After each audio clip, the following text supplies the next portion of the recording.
नमस्कार, आदाब। मैं आदिल खान क्राइम पेट्रोल दस्तक में आपका स्वागत करता हूं। आज का यह केस एक तारीखी केस है। इसमें अदालत ने एक तारीखी फैसला सुनाया था। उस तरह का फैसला और उस फैसले में तय किए गए फैक्ट्स को पहले कभी किसी केस में आधार नहीं बनाया गया। आखिर क्या था यह केस? इस केस के बारे में जानना अब सबके लिए बेहद जरूरी है।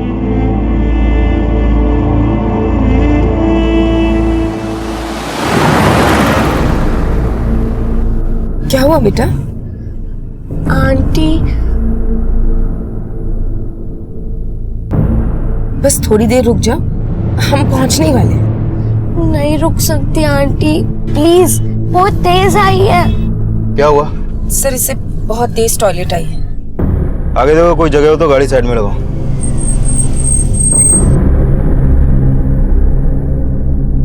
वहां चली जाओ, जल्दी करो।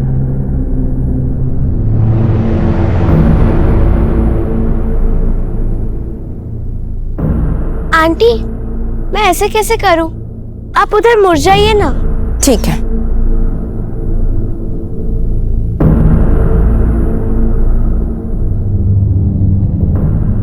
फातिमा, हुआ? फातिमा, फातिमा, फातिमा, फातिमा! सर, क्या हुआ? फातिमा फिर से भाग गई। ढूंढो उसे, यहीं कहीं होगी। फातिमा! फातिमा!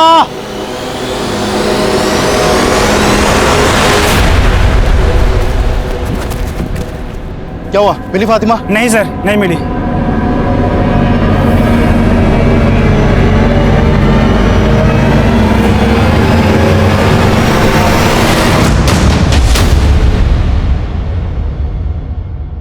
हम पुलिस वालों को अक्सर यह गुरूर होता है कि हम क्रिमिनल साइकोलॉजी को बाखूबी समझते हैं। मैंने भी अपने करियर में कई मुजरिमों के दिमाग को समझा, परखा, लेकिन एक बच्चे के जहन में क्या चल रहा होता है यह समझ पाना आसान नहीं होता।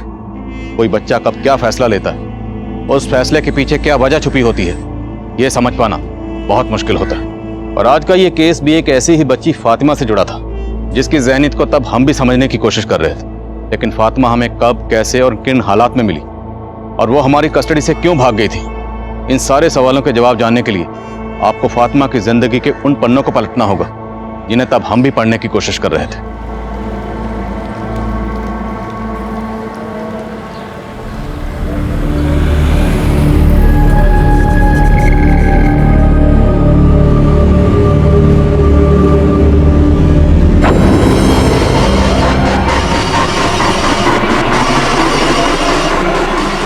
फातिमा, यहाँ क्या कर रही हो बेटा? अच्छा, तुम ये बना रही थी। वापस से तुमने स्कूल से ताली मारी। तुम्हारी फूफी को मालूम पड़ेगा ना, तुम पे बहुत नाराज होंगे। अच्छा, डरो मत, ये लो। तुम्हारी फूफी को हम समझा देंगे, तुम्हें कुछ नहीं कहेंगे। अब चलो घर चलो।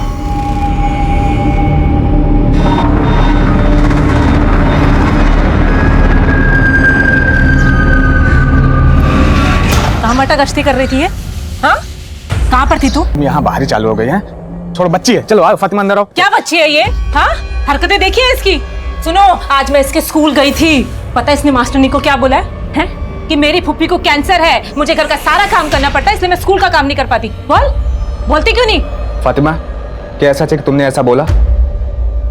हाँ, मैंने इसे बोला था, क्योंकि अगर मैं ऐसा नहीं बोलती तो टीचर मुझे बहुत मारती, और अब फूफी मुझे बहुत मारेगी। आप भी मार लो फूफी। देखो देखो देखो इसकी नौटंकी। अब ये रोना धोना बंद। तुम इसके साथ ऐसा बर्ताव करोगे ना तो ये हमसे दूरी बना लेगी, और लोग क्या सोचेंगे कि हम इस पे जुल्म ढाते हैं? आप तो रहने ही दीजिए। आपकी इन्हीं हरकतों की वजह से आज वो बिगड़ी हुई है। इतनी मुश्किल से स्कूल में दाखिला कराया है। जब पढ़ाई लिखाई नहीं करनी तो बंद करा दो ना स्कूल। मैंने तय कर लिया है, अब से आशिमा के घर ही पढ़ाई लिखाई करेगी और वहीं से सुधारेगी। चल अंदर जा, कपड़े बदल। पता नहीं सारा दिन कहाँ घूमती रहती है, परेशान कर रखा इसने।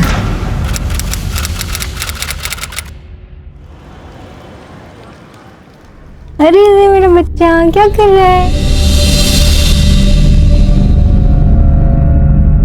घड़ी देखिए, 2 बजे का टाइम है और रोज तू 2:30 बजे के बाद आती है। आज तो तेरी फूफी को बता ही देती हूँ। नहीं प्लीज, फूफी को मत बताइए, मैं कल से टाइम पे आऊंगी। 2 से लेके 20 तक पहाड़ा लिख के दिखा। और इस बार एक भी पहाड़ा गलत हुआ ना तो फिर देख लेना। चल बैठ, बैठ नीचे।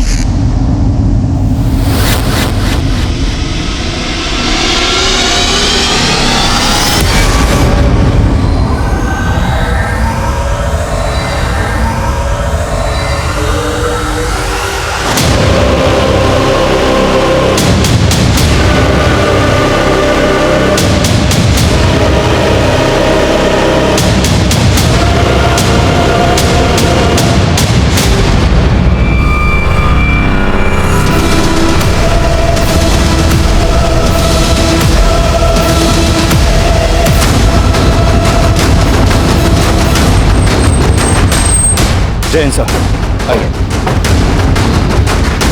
बहुत ही ब्रूटल मर्डर है सर।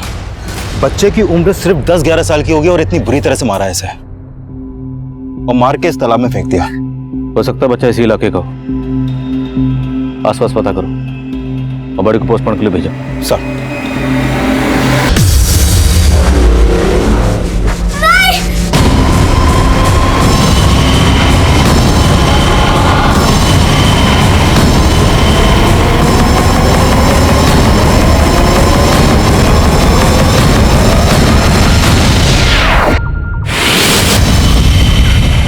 कहाँ मर गई वो?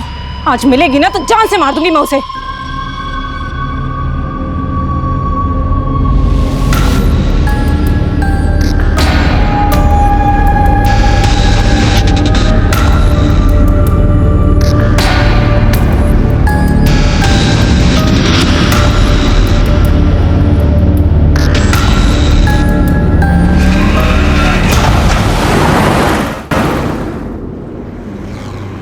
कोई बाकी तो नहीं है टिकट के लिए?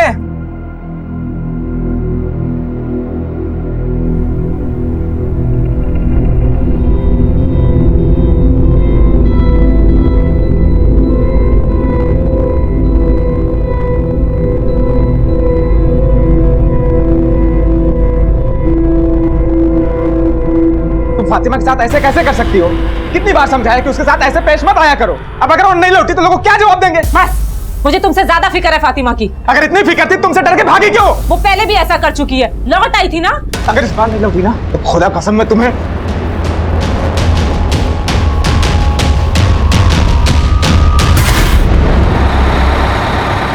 चलो चलो उतरो, आखिरी स्टॉप आइए, चलिए उतरिए।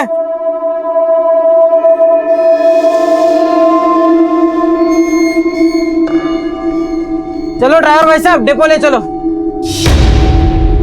अरे एक मिनट, किसके साथ हो? कहाँ उतरना था? कहाँ जाना है? वो मेरा अप्पू। रुक, कहाँ भाग रही है? रुक। ये इतने पैसे चोरी करके भाग रही थी? पॉकेट मारा किसी का? ये क्या कर रहे हो बच्चे के साथ? शर्म नहीं आती बच्ची को छेड़ते हुए? अरे भाई साहब, बहुत ही चालाक लड़की है ये। बस में से किसी का पॉकेट चुरा कर भाग रही थी और जब मैंने पकड़ा तो मुझे फंसाने के लिए ऐसा कर रही है। किसका पर्स है ये? कहां से है तुम्हारे पास इतने पैसे? एक काम करे भाई साहब, पुलिस को बुलाइए।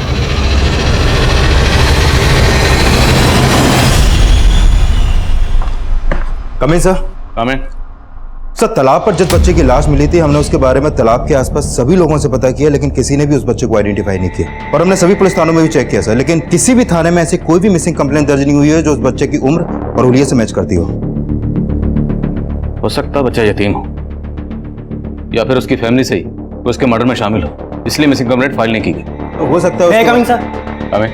सर, नोएडा के एक बस स्टॉप पर 9-10 साल की एक बच्ची को पकड़ा गया है। सर, कंडक्टर का कहना है कि वो बच्ची बस में पॉकेट मार रही थी, लेकिन जब वो कंडक्टर ने उसे पकड़ा तो वो बच्ची उस पर छेड़छाड़ का आरोप लगाने लगी।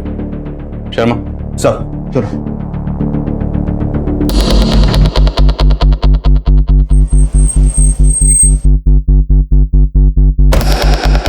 बेटा नाम क्या है तुम्हारा? देखो डरो मत, जो भी है सच सच बताओ। क्या ये अंकल ठीक बोल रहे हैं? सर, मैं झूठ क्यों बोलूंगा? इस लड़की के हाथ में जो पर्स है आप उसे देखिए, कितना पैसा है उसके अंदर। लो बेटा पर्स देखो। नहीं। कविता दो, छोड़ो।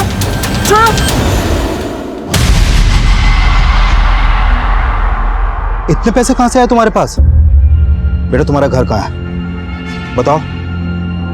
जॉब कर रहा है। अरे साहब जाने दो ना साहब, गलती हो गई। तो क्या है? चाय पानी है साहब। सर आपको खर्चा पानी चाहिए ना, ये लीजिए, रख लीजिए, पर प्लीज मुझे जाने दीजिए। ए लड़की, क्या समझाया तूने? हाँ, छोड़ इसको।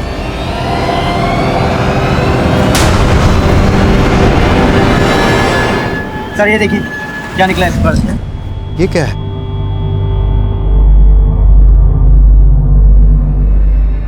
कहां से आया तुम्हारे पास ये? किसने दिया तुम्हें ये?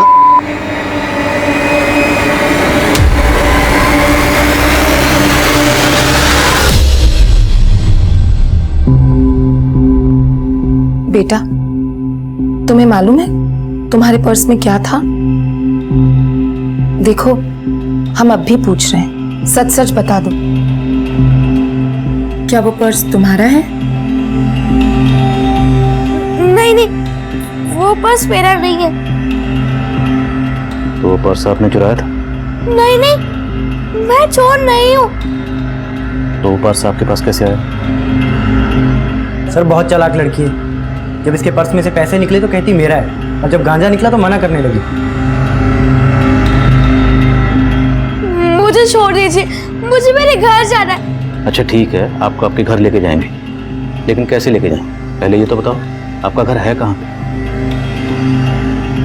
याद नहीं? लेकिन आपको आपका नाम तो याद होगा ना? क्या नाम है आपका? और वो बैग आपके पास कहाँ से आया? देखो बेटा, जब तक तुम कुछ बोलोगी नहीं, ये तुम्हें यहाँ से जाने नहीं देंगे।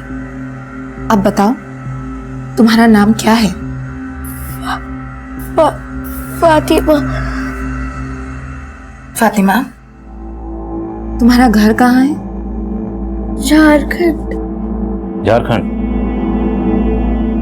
तो झारखंड से नोएडा कैसे? रेलगाड़ी से। किसके साथ? आपके घर पे और कौन कौन है?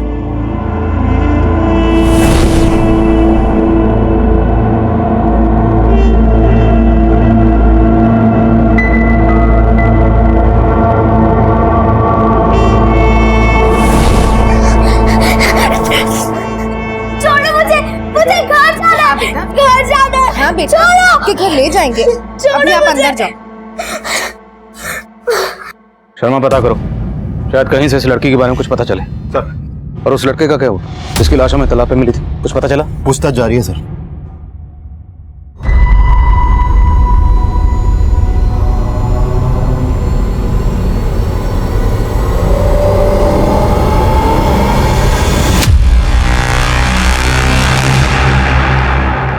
अस्सलाम मुश्ताक भाई। वालेकुम अस्सलाम। और जावेद भाई, सब गनीमत? क्या बताओ भाई, कुछ भी गनीमत नहीं है। लड़की ने नाक में दम कर रखा है मेरा बैग चुरा के भागा। बैग में 10,000 रुपए के साथ साथ 25,000 का माल भी था, और अभी पुलिस के हाथ लग गई है। भाई मेरे को शक है कि इस लड़की के चक्कर में पुलिस हम तक ना पहुंच जाए। टेंशन मत ले जावेद, मैं निकालता हूँ इसको बाहर। ये देख, इस लड़की के पास ड्रग्स मिला है। अपने एरिया में जितने भी लोग ड्रग्स का धंधा करते हैं ना, सबकी इन्फॉर्मेशन निकाल और पता कर इस लड़की के पास ये ड्रग्स आया कहाँ से।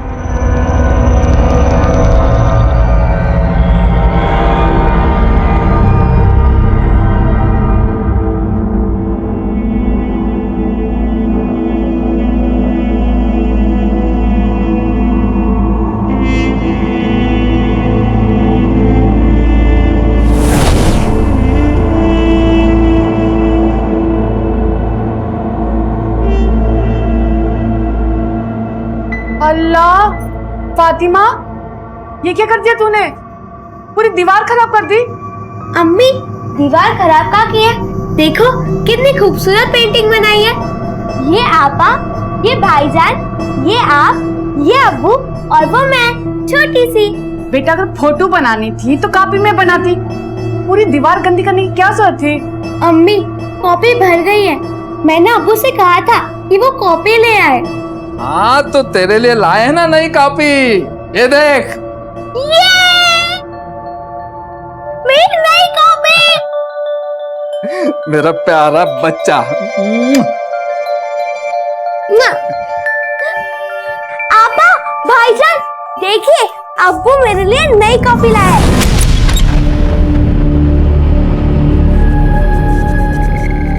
अरे फातिमा, ये क्या कर रही हो? पूरी दीवार गंदी कर दी। कॉपी भर गई है, नई कॉपी कब लेके आएंगे अब्बू? बेटा, तुम्हें अब्बू की याद आ रही है? तो बताओ, तुम्हारे अब्बू कहाँ रहते हैं? हम उन्हें यहाँ बुला लेंगे। कुछ नहीं बेटा, कुछ नहीं।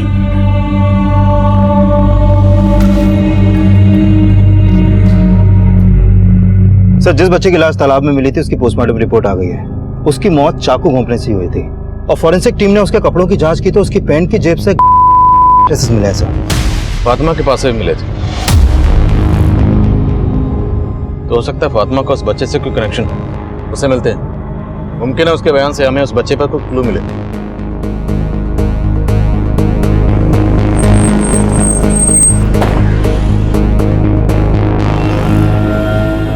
सर, उस लड़की ने ज्यादा कुछ नहीं बताया, लेकिन मुझे लगता है कि उसकी इस बात में सच्चाई है कि वो झारखंड की रहने वाली है। ऐसा लगता है उसके अब्बू मर चुके हैं। उनका जिक्र होते ही वो उदास हो गई थी और तब से उसने कुछ खाया भी नहीं।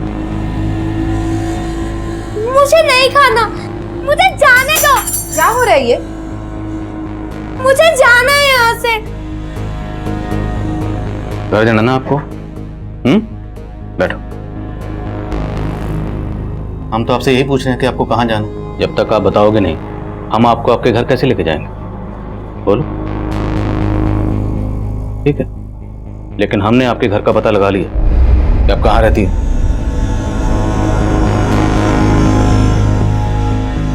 यहीं रहती हो ना, जहाँ पे लड़का रहता था?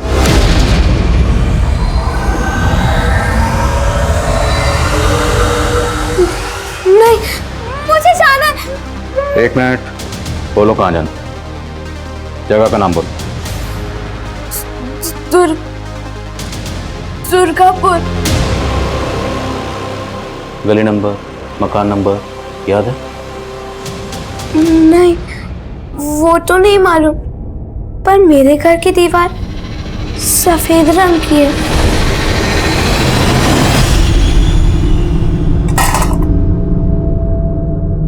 कहाँ थी तू फातिमा? भूख नहीं लगती क्या तुझे? तेरी वजह से अम्मी ने भी खाना नहीं खाया। दवा लेनी उनको।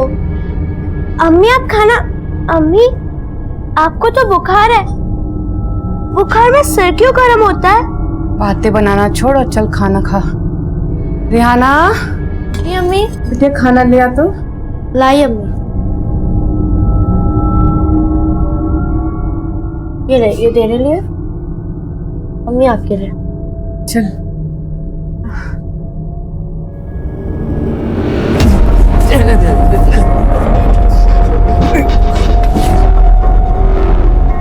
अब्बू, अपने आप को संभाल नहीं सकते तो इतना क्यों पीते हो? आपकी अम्मी को क्या होता? अच्छा बैठो, बैठो, बैठ जाओ।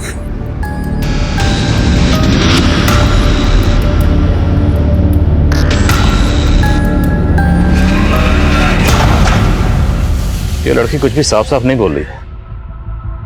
कुछ है जो ये शायद जानबूझ के छुपा रही है। लेकिन सर, दुर्गापुर झारखंड का एक कस्बा है। हो सकता है झारखंड की रहने वाली हो, लेकिन ये नोएडा कैसे पहुंची और इसके पास वो ड्रग क्यों मिली? और इसका उस बच्चे के साथ क्या कनेक्शन है जिसकी बॉडी हमें उस तालाब में मिली? उस बच्चे का कत्ल किसने किया, क्यों किया, किस मकसद से किया? खबरें से कटे? नहीं सर, फिलहाल तो नहीं। अगर ये मान लें कि ये दोनों बच्चे किसी ड्रग पेडलिंग गैंग के लिए काम करते हैं तो जाहिर है उन लोगों ने इन्हें ट्रेनिंग दी होगी। इसलिए बच्ची किसी भी सवाल का सीधा जवाब नहीं दे रही, बल्कि गोल गोल बातें करके घुमा रही। वो नहीं बोल रही जो हम इससे पूछना चाह रहे हैं। और इसने जो तुम्हें घूस देने की कोशिश की, ये रंग भी उसने वहीं से सीखे हों। ये लड़की हमें मिली गाजियाबाद से नोएडा आने वाली बस में। तो ड्रग पेडलिंग ग्रो भी उसी रूट पर एक्टिव होगा। एक काम करो, इसको वापस उसी रूट पर लेकर जाओ और इसके एक्सप्रेशन को बारीकी से मॉनिटर करना। ये अपनी जगह को देखकर जरूर रिएक्ट करेगी। और ये भी पॉसिबल है कि वहाँ कोई ऐसा शख्स मिल जाए जो इस लड़की को पहचानता हो।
कौन है वहां?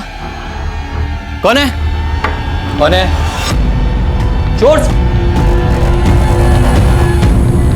चोर चोर चोर!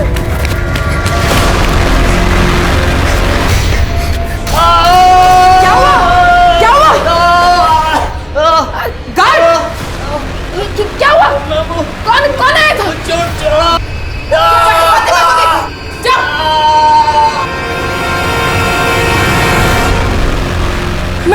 मैम फातिमा अपने रूम में नहीं है, गायब है। नहीं है मतलब?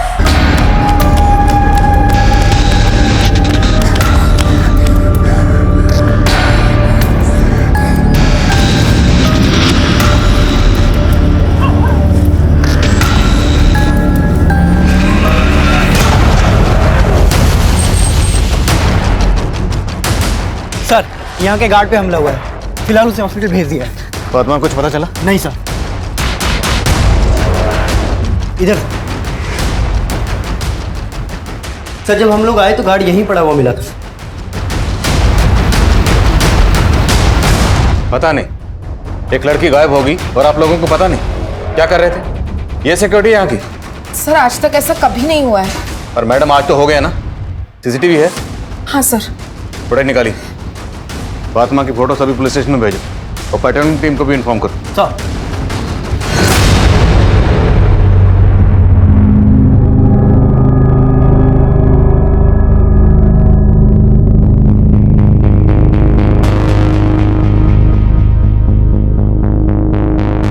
सर 2 आदमी यहाँ पर आए थे, लेकिन क्या ये फातिमा को यहाँ से भगाने आए थे या फिर इन सब का फायदा उठाकर फातिमा खुद भाग गई? ये दोनों जो भी थे इस जीवन शांति में चोरी के इरादे से तो आए नहीं होंगे।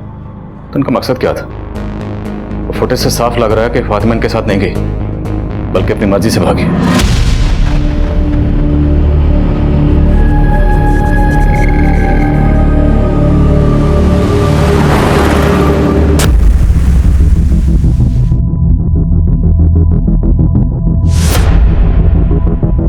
शर्मा, इस बच्ची का जल्द से जल्द मिलना जरूरी है। पता करो वो नोएडा में कहाँ हो सकती है। उसने कहा था कि वो झारखंड के दुर्गापुर की रहने वाली है। वहां की लोकल पुलिस को उसकी एक फोटो भेज।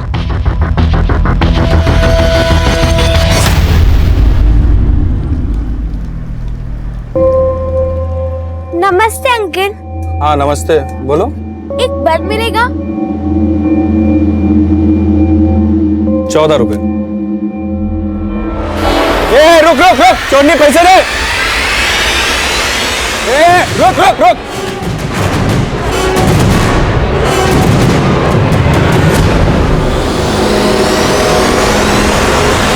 एक तरफ जहां हम फातिमा को ढूंढने की कोशिश कर रहे थे, वहीं दूसरी तरफ उस बच्चे की पहचान पता करने में जुटे थे जिसकी लाश हमें तालाब में मिली थी। और काफी कोशिश के बावजूद भी हम उसकी पहचान पता नहीं कर पाए थे। और उस बच्चे का फातिमा के साथ कोई ना कोई कनेक्शन जरूर था।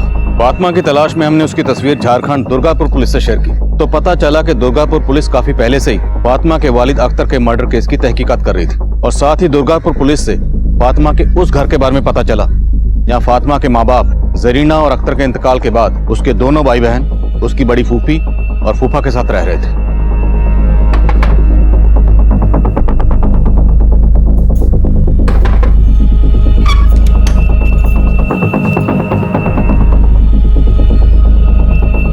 साहब मैं फातिमा की फूफी हूँ, लेकिन फातिमा तो यहाँ नहीं रहती।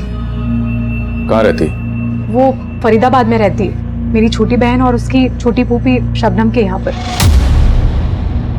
फरीदाबाद में शबनम रहती कहाँ? वो सब मैं आपको बताती हूँ साहब, लेकिन पहले आप ये तो बताइए कि फातिमा ने ऐसा क्या किया है कि आप उसे ढूंढते हुए यहाँ तक चले आए? हमने उसे नोएडा में चोरी के इल्जाम में गिरफ्तार किया और उसके पास से ड्रग्स भी मिली थी। क्या? ये लड़का कौन है? इसे पहचानती हैं? नहीं साहब, हम इस बच्चे को तो नहीं जानते। और साहब हम तो फातिमा को भी फरीदाबाद नहीं भेजना चाहते थे, लेकिन इन बच्चों की किस्मत ही खराब। ये बच्चे तो तभी अनाथ हो गए थे जब इनकी माँ जरीना का इंतकाल हुआ। और जरीना की मौत के बाद तो वो ज्यादा ही शराब पीने लगा था। उसके कुछ दिनों बाद तो उन्हें भी किसी ने मार दिया।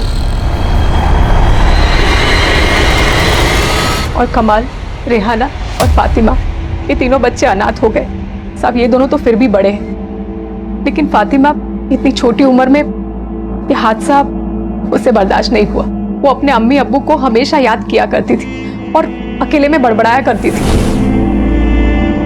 अम्मी, अब्बू बुरे नहीं है ना अब्बू? आप मेरी तरह अम्मी से भी बहुत प्यार करते हैं ना? फातिमा को अख्तर भाई और भाभी की मौत का गहरा सदमा लगा था। हमें लगा था कि वो यहाँ रहेगी तो वो उनकी याद में पागल हो जाएगी, इसलिए हमें उसे शबनम और उनके शौहर के साथ फरीदाबाद भेजना पड़ा। रेहाना अपा, मुझे नहीं जाना। कमाल भाईजान, मुझे आपके साथ रहना है। फातिमा, अभी घर चलो, रेहाना और कमाल तुमसे घर पर मिलने आएंगे। आओगे ना मिलने? हाँ फातिमा, तू जा, हम आएंगे बड़ी फूफी के साथ, पक्का।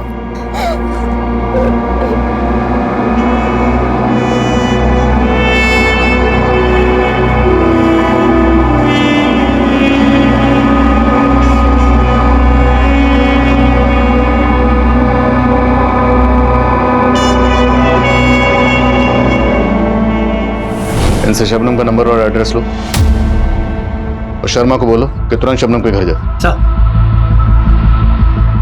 याद ये लोग पूरा सच नहीं बोल रहे हैं। वहाँ हमें फातिमा उस हालत में मिलती है और यहाँ आके पता चलता है कि उसके वालिद अख्तर का कत्ल हुआ था। ये अख्तर का कत्ल क्यों हुआ था? सर अख्तर को शराब की लत थी, साथ साथ वो जुआ भी खेलता था। सर कई लोगों से वो कर्जा भी ले रखा था। सर यहाँ के लोगों से उसकी बनती भी नहीं थी, तो हमें लगा शायद मर्डर की वजह यही हो।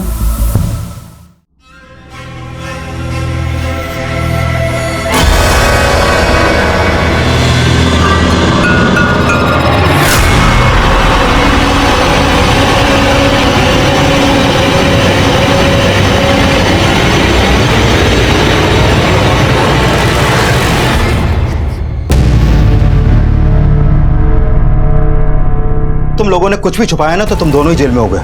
बताओ कहाँ है फातिमा? बोलो। हाँ साहब, हम आपसे कुछ नहीं छिपाएंगे। हम तो फातिमा को यहाँ उसके भले के लिए ही लाए थे, लेकिन बेचारी की किस्मत में कुछ और ही लिखा था। साहब, हमने अपनी हैसियत के हिसाब से उसका स्कूल में दाखिला भी कराया था।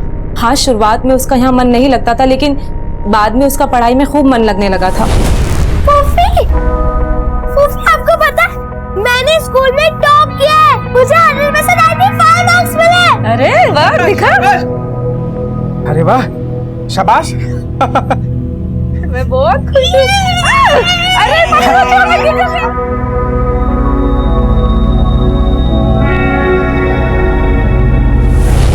लेकिन ये खुशी सिर्फ चंद दिनों की ही थी।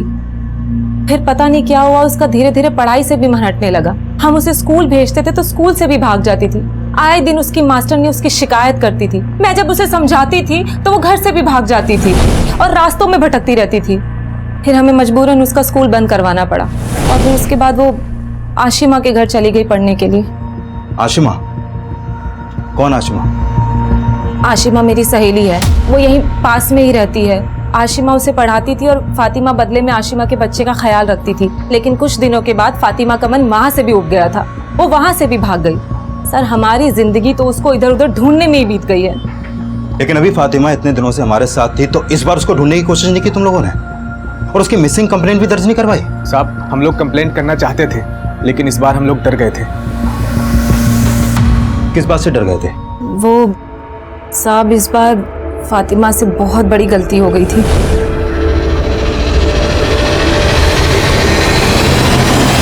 साहब, फिर आशिमा ने बताया कि फातिमा उसके बच्चे को खूनम खून करके भाग गई है। हमने फातिमा को खूब ढूंढा लेकिन हमें कहीं नहीं मिली वो। मतलब फातिमा ने आशिमा के बच्चे को मार दिया? नहीं साहब, बच्चा मरा तो नहीं, लेकिन उसको बहुत गंभीर चोटें आई थी और उसकी हालत बहुत नाजुक है। और फातिमा ने सिर्फ बच्चे को गिराया ही नहीं, बल्कि उनके घर से 10,000 रुपए भी चोरी करके भाग गई थी।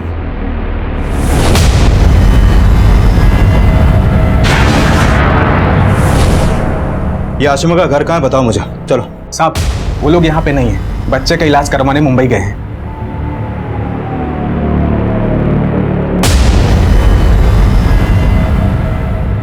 इस बच्चे को देखा है कभी? जानते हो इसे? नहीं साहब।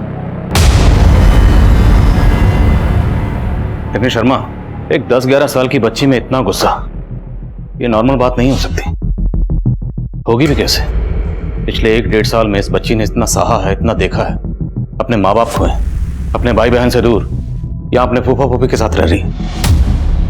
लेकिन सर उसके छोटे फूफा फूफी का कहना है कि फातिमा का बर्ताव 6 महीने पहले तक काफी अच्छा था, पढ़ाई में भी बहुत अच्छी थी वो, लेकिन फिर सडनली उसके बर्ताव में ऐसा चेंज आया कि उसने एक छोटे से बच्चे की जान लेने की कोशिश की। शर्मा, बच्चों में कोई भी बदलाव ऐसे ही अचानक ही एकदम नहीं आता, उसके पीछे कोई ना कोई वजह जरूर होती। तुमने बताया था कि पिछले 6 महीने से आशिमा के यहाँ जा रही थी, आशिमा से मिले? नहीं सर, मेरी उससे फोन पे बात हुई थी, मुंबई में है वो। और हाँ सर, जब हम फातिमा को अलग अलग एरियाज में घुमा रहे थे तो उसने आशिमा के घर को देखकर रिएक्ट भी किया था। सर हो सकता है फातिमा ने उस घर को इसलिए नहीं पहचाना क्योंकि आशिमा के बच्चे को उसने वहीं पर घायल किया था। और इस बच्चे को घायल करने के बाद ही वो भागी थी और हमें ड्रग्स के साथ मिली थी। और ये कैसे माँ बाप जिनके छोटे से बच्चे पर फातिमा ने जानलेवा हमला किया और उन्होंने कोई पुलिस कंप्लेंट फाइल नहीं की? जावेद और आशिमा दोनों के बारे में पता करो। सर।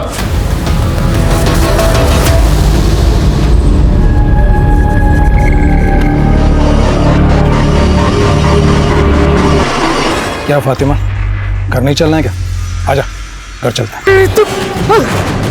अरे पकड़!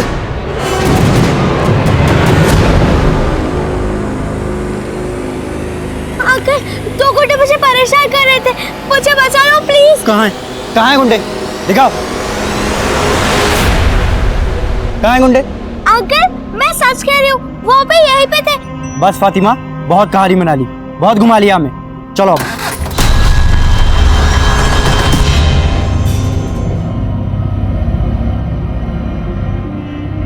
फातिमा, अब एक भी झूठ बोला तो अच्छा नहीं होगा। बताओ, जानती हो इस लड़के को?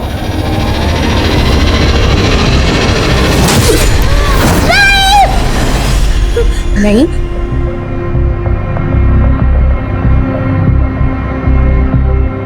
नईम नाम था इसका?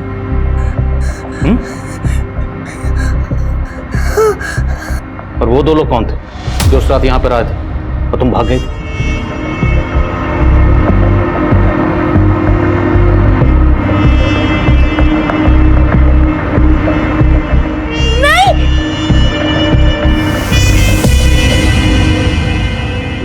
सर मुझे लगता है बच्ची एक साथ कई ट्रॉमा से गुजर रही है। उसने जो कुछ भी देखा है उसकी वजह से ही उसके व्यवहार में परिवर्तन आया है। एंड आई फील बच्चों में ऐसे मेंटल ट्रॉमा की वजह फिजिकल एब्यूज भी हो सकता है। इसका कंप्लीट मेडिकल चेकअप करना पड़ेगा सर। ओके, आप चेकअप कीजिए एंड प्लीज अपडेट। आइए सर। बोलो राणा। जावेद और आसमा की कुंडली निकालिए। आसमा तो क्लीन है, लेकिन ये जावेद जो है किसी मुश्ताक नाम के आदमी के साथ मिलकर ड्रग्स का धंधा करता है। जावेद और मुश्ताक अंडरग्राउंड होने की फिराक में थे, लेकिन हमारी टीम ने जल्दी उनके ठिकाने का पता लगा लिया।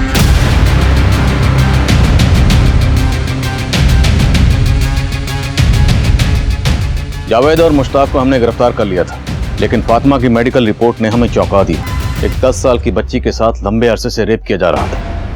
फातिमा के साथ हुई इस हैवानियत के लिए तब हमें सिर्फ जावेद और मुश्ताक ही गुनहगार लग रहे थे।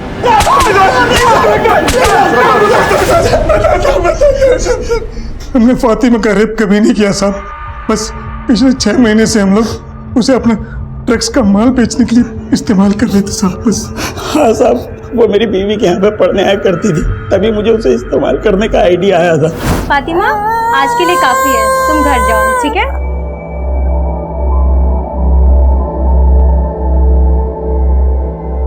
फातिमा, एक काम करेगी? खूब सारे पैसे मिलेंगे। पैसे? हाँ, बहुत सारे।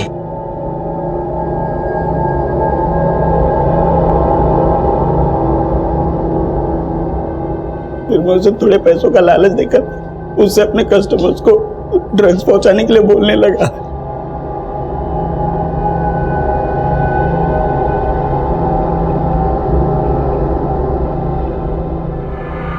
साहब, बच्चों पर कोई शक नहीं करता है और वो पकड़े भी नहीं जाते, और अगर पकड़े भी गए तो उन्हें छुड़ाना बहुत आसान होता था साहब। चुपचाप खड़े रहे। अरे साहब जाने दो ना साहब, गलती हो गई। कैसी गलती हो गई? बच्ची है साहब। ये क्या है? चाय पानी है साहब।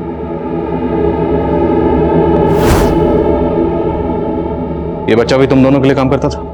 हाँ साहब, तो फिर इसे मारा क्यों? तो क्या करते साहब, हमने उसको धंधा सिखाया और वो हमसे ही चालाकी करने लगा। कस्टमर से पैसा मिलता तो गायब कर देता। तो फिर वो हमने उसे गज्जू भाई से भी मिलते हुए देखा था। कौन गज्जू? गज्जू का भी हमारी तरह यही धंधा है। वो नईम साहब हमारा माल गायब करके उसके कस्टमर्स को बेचने लगा। खोपड़ी घूम गई साहब, मार डाला उसे। अल्लाह हमसे जानपति करेगा क्या रे? हाँ? जो हमें गुस्सा दिलाता है ना, हम उसका क्या हाल करते हैं पता चल गया ना? दिमाग में डाल ले।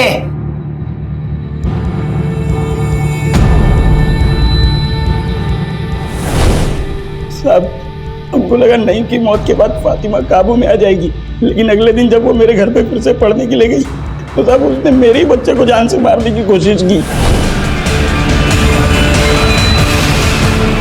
साहब हम लोग सिर्फ फातिमा को पकड़ के खत्म करना चाहते थे, इसलिए उस दिन जब हम लोग जीवन शांति संस्था गए थे तो साहब वहां पे देखकर फिर से भाग गए।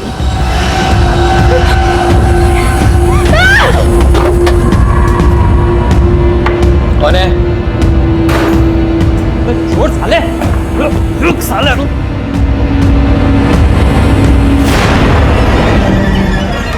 हम सच कह रहे हैं साहब, हम सिर्फ फातिमा को पकड़ के खत्म करना चाहते थे। हमने उसका रेप कभी नहीं किया साहब। साहब माफ कर दो साहब, साहब हमको फातिमा, कुछ तो बोलो बेटा। कौन था वो जिसने तुम्हारे साथ ये सब किया? डरो मत बेटा, हमें खुल के बताओ। देखो, अगर तुम हमें नहीं बताओगी तो वो कभी पकड़ा नहीं जाएगा, और फिर तुम्हारी तरह वो किसी और के साथ भी ये सब कर सकता है। तुम नहीं चाहती ना कि किसी और के साथ ये सब हो? तो बताओ बेटा, बोलो कौन था वो? डरो नहीं, तुम्हें कोई कुछ नहीं कहेगा। हम हैं, बोलो। डरो नहीं, तुम्हें कोई कुछ नहीं कहेगा। फूफा। तुम्हारे फूफा?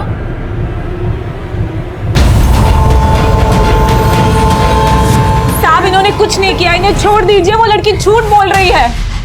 अपने शौहर को बचाने के लिए उस बच्ची को झूठा बोल रही हो? साहब आप उस लड़की को जानते नहीं हो, वो एक नंबर की झूठी है। बच्ची की तरह समझा उसको हमने, लेकिन हमेशा वो एक बात से हमसे चिढ़ती थी। उसके बाप का और हमारा 36 का आंकड़ा था, और हमेशा अक्सर झगड़ा होता था हम दोनों का। जब यहाँ थी तो बोलती थी कि हमारे पापा बहुत अच्छे हैं, और मैंने उनको क्यों पीटा। तब तो उसे ये भी कहना चाहिए कि उसके अब्बू अख्तर का कत्ल तो नहीं किया। साहब अख्तर का मर्डर किसी और ने नहीं, बल्कि उसके बेटे फातिमा के भाई कमाल ने किया। साहब अख्तर अपनी बीवी को पीटा करता था, और उसी वजह से वो अल्लाह को प्यारी हो गई, और कमाल ने इसीलिए ऐसा किया। और वो बच्ची तो साहब वो बचपने में कुछ भी बोल रही है, हमने कुछ नहीं किया। आप उसी से पूछिए, कोई और ही होगा। सर, इसे बहुत तेज टॉयलेट आ रही है।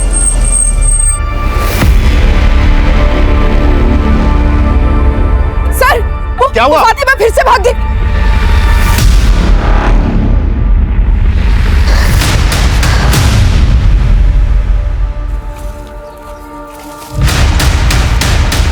फातिमा के बयान की बुनियाद पर हमने फरहान को फातिमा के साथ रेप करने के जुर्म में कस्टडी में ले लिया था, लेकिन फरहान की ये बात सच साबित हुई कि फातिमा के अब्बू को फातिमा के भाई कमाल ने ही मारा था। कमाल के खिलाफ दुर्गापुर पुलिस ने सारे सबूत जुटा लिए थे और कमाल को बाल सुधार गृह भेज दिया गया था, लेकिन फरहान लगातार इस बयान से इनकार कर रहा था। वो बार बार यही कह रहा था कि उसने फातिमा का रेप नहीं किया, और फरहान के इस बयान का सपोर्ट सिर्फ उसकी बीवी शबनम ही नहीं बल्कि फातिमा की बड़ी फूफी मेहरुनिसा और फूफा मुस्तफा भी कर रहे थे। पर हमने फरहान के खिलाफ कोर्ट में चार्जशीट फाइल कर दी थी। 2 महीने से कोर्ट में इस केस की सुनवाई चल रही थी, लेकिन इस पूरी सुनवाई के दौरान फातिमा के बड़े फूफा और फूफी कभी कोर्ट में हाजिर नहीं हुए। फरहान लगातार कोर्ट में खुद को बेगुनाह साबित करने की कोशिश कर रहा था। डिफेंस लॉयर वीना सहगल और प्रोसिक्यूशन लॉयर अनिल सिंह बार बार कोर्ट में अपना अपना पक्ष रख रहे थे, लेकिन फैसला किसके हक में जाने वाला था इसका किसी को कोई अंदाजा नहीं था। और फिर जो हुआ उसने इस केस का रुख एक बार फिर से बदल दिया। सर, ये जीवन शांति संस्था से मिली ड्राइंग है जहां फातिमा रहती थी। सर, मैं इस कोर्ट से रिक्वेस्ट करूंगा कि मुझे शबनम से सवाल जवाब करने की इजाजत दे। इजाजत है। आपने इससे पहले कभी ये ड्राइंग देखी थी? जी, घर पर फातिमा ने ही बनाई थी। आपने सबसे पहले ड्राइंग कब देखी थी? जब फातिमा पहली बार स्कूल नहीं गई थी। अब जा सकती है। सर, ये ड्राइंग से साफ साफ झलक रहा है कि रेप के बाद उस बच्ची के दिल और दिमाग पर कितना बुरा असर पड़ा था। लेकिन इसके बावजूद भी जब वो नोएडा में आई तो पढ़ाई लिखाई में वो अच्छी थी, अव्वल थी। यानी उसने अपने गम से उबरना सीख लिया था। ये फरहान ने जो इसके साथ कुकर्म किया, ये जो घिनौना काम किया, फातिमा उससे उबर नहीं पाई। इसके अंदर आई एग्रेशन और बेचैनी की भी यही वजह है। और मिलाड अब ये सच से दूर भाग रही है। और सच से दूर इसलिए भाग रही है क्योंकि इसने जो देखा है उसको देखने के बाद इसका सच्चाई पर से विश्वास उठ गया है। और अभी भी अगर इसको न्याय नहीं मिला, इसके सच को झूठ बोलकर खारिज कर दिया गया, तो मिलाड इसके साथ बहुत बुरा होगा, इस पर बहुत बुरा असर पड़ेगा। ऑब्जेक्शन सर, हम इस बच्ची को कॉम्पिटेंट विटनेस नहीं मान सकते। Objection overruled. पिछले 2.5 महीने से ये सुनवाई चल रही है। आजकल हमारी सोसाइटी में माइनर्स के साथ अक्सर ऐसी अमानवीय, नीच और भद्दी हरकतें हो रही है जिससे एक बच्चे का न सिर्फ भविष्य खराब होता है बल्कि आने वाली एक पीढ़ी, सभ्यता और समाज पर बहुत बुरा असर पड़ता है। इसलिए ये कोर्ट फरहान कुरैशी को गिल्टी मानता है और उसे इम्प्रिजनमेंट की सजा सुनाता है। फातिमा के हक में अदालत ने एक तारीखी फैसला सुनाया था। हमारी चार्जशीट में लगाए गए सारे इल्जाम सही साबित हुए थे। लेकिन ये जीत सिर्फ हमारी नहीं थी, ये जीत थी हर उस लड़की की, हर उस बच्ची की जो आए दिन वहशत का शिकार होती रहती है और सालों की अदालती सुनवाई तक विक्टिम रोजाना तिल तिल कर मरती रहती है। लेकिन अदालत का यह फैसला उन सारे विक्टिम्स को हौसला देता है कि सच को चाहे कितना भी क्यों ना दबाया जाए, लेकिन आखिर में जीत हमेशा सच की होती है। अब मैं आदिल खान आपसे इजाजत लेता हूं। आपसे फिर मुलाकात होगी एक और नए केस के साथ। तब तक देखते रहिए क्राइम पेट्रोल दस्तक। मकसद बताना नहीं, बचाना है।